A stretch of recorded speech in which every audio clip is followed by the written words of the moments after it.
Wait, yun ang dream mo noon? Oo, yun talaga. Maging nanay. At maging teacher. Dalawa lang sila na gusto ko.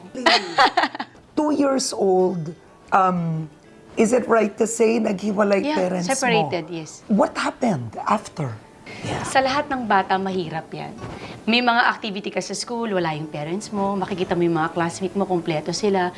Parang sabi ko, hindi ganito yung gusto ko.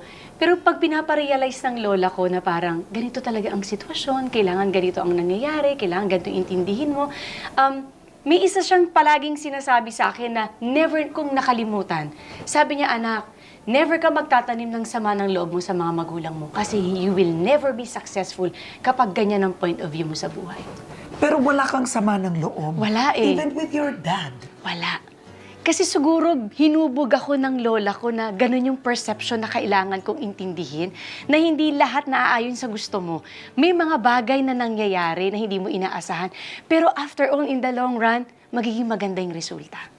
But your dad had another family. Yes. Oh.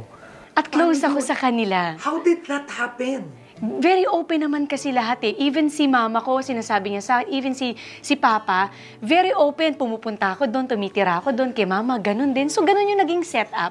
Ang naisip ko siguro mas blessing para sa akin na nagkaroon ako ng 2 nanay. Kasi iba yung pagpapalaki ng lola ko before, na ngayon nandito si mama na inaalagaan ako at extended pa sa mga anak ko ngayon Oo. kasi siyang nag-aalaga.